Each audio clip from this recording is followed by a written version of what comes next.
Ay, sorry, dalawa kasi kaming lawyers working here. Ako yung nasa loob na lawyer, nasa loob ng room, and then there's another lawyer outside of the room. So dalawa kami na nagtatrabaho. So yes. Um,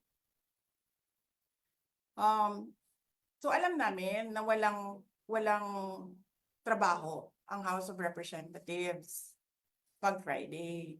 And then suddenly, kanina, yun na nga, sinabi niya kung anong nangyari dito na side. Tinawagan niya ako, sabi niya, you need to come because I need a lawyer. So pagdating ko dito, I told them I'm the lawyer. Pumasok ako, and then I read the order. And then while I was reading the first order, another order came in. And then, nakita ko doon sa order nila na parang by unanimous vote, parang ganyan. And then sa akin naman, parang paano kayo nag-meeting? Wala nga kayong trabaho pag Friday.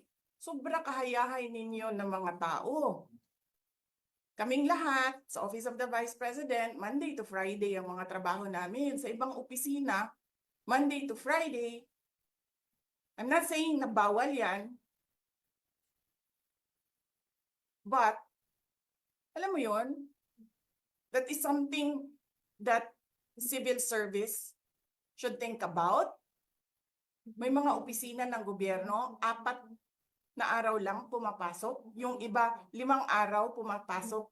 Nandyan sa daan, sa init, sa ulan, nandun sa bundok, naglalakad, tumatawid ng mga sapa, Monday to Friday, mga government employees. And then we have a House of Representatives, Monday to Thursday lang ang trabaho.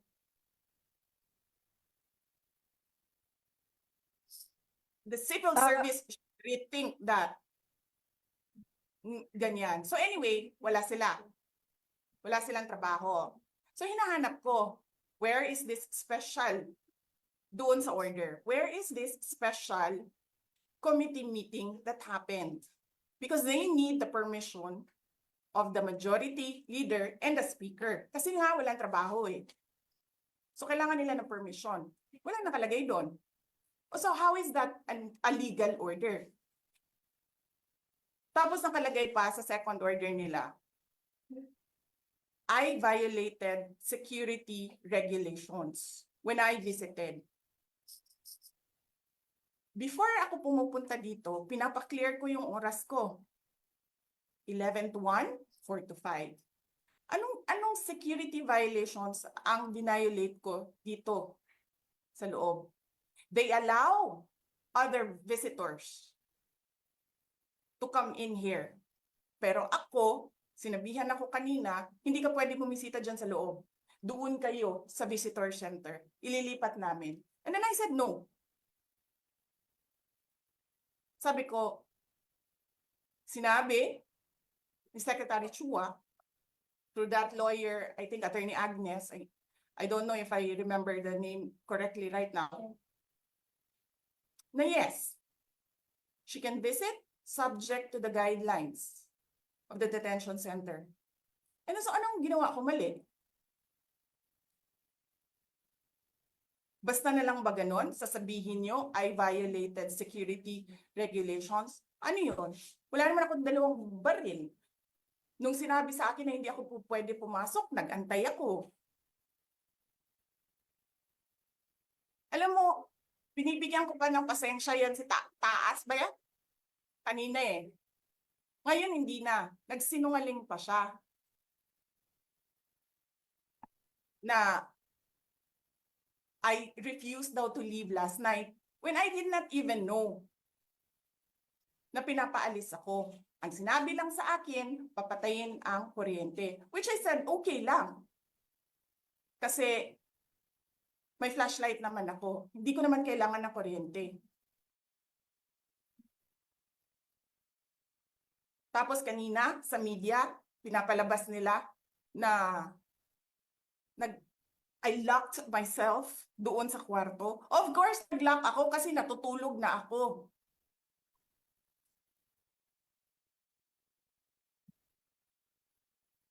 Tapos, what? Bawal ako magstay sa opisina ni Congressman Pulong Duterte. Bakit? Is not that government property? I was allowed by the lawful occupant and possessor of that office to stay there, to assist a detainee who is inconsolable right now, na hindi mo na alam kung yung sakit niya sa likod is a heart attack o ano, kasi hindi nila pinapapasok yung doktor. 'Di ba? So yes, hinahanap ko kanina, sabi ko, where is this permission from the speaker na meron kayong committee hearing kanina in the dead of the night to give an order na i-commit doon sa correctional facility. And where is the rule that says kapag may violation sa detention facility ay ililipat sa correctional facility? Ano yun? You make rules as you go along? Ano yun? Di ba dapat sa demokrasya, there's a rule of law? And then they make rules as they go along?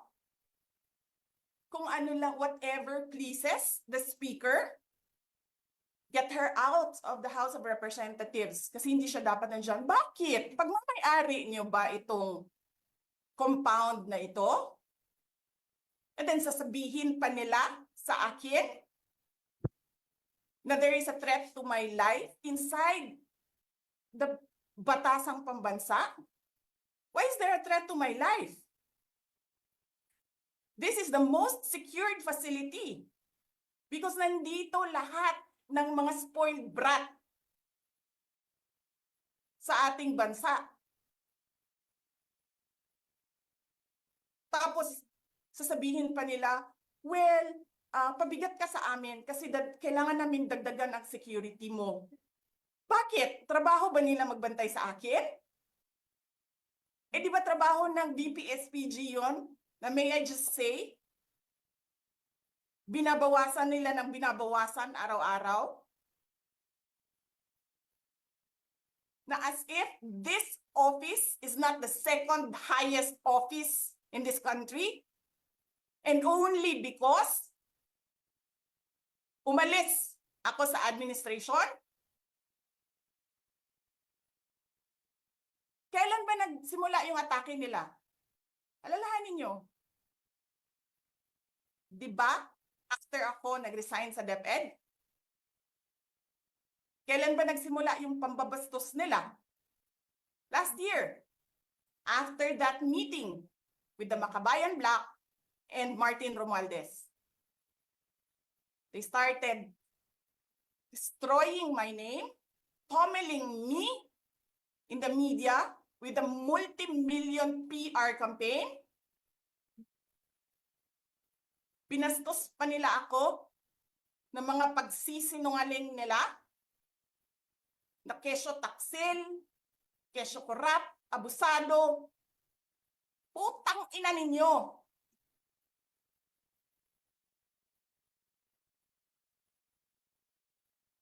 Sino ang korap? Yung mga congressman na yan na nag-hearing, anong sinasabi nila?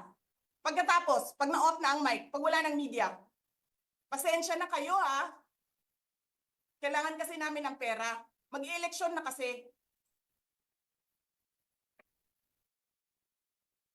Pakisabi kay Sara ha. Hindi ko naman gusto tong ginagawa ko eh. Eh putang ina, hindi mo pala gusto ginagawa mo eh. Bakit mo sinisira pangalan ko? Joel Chua.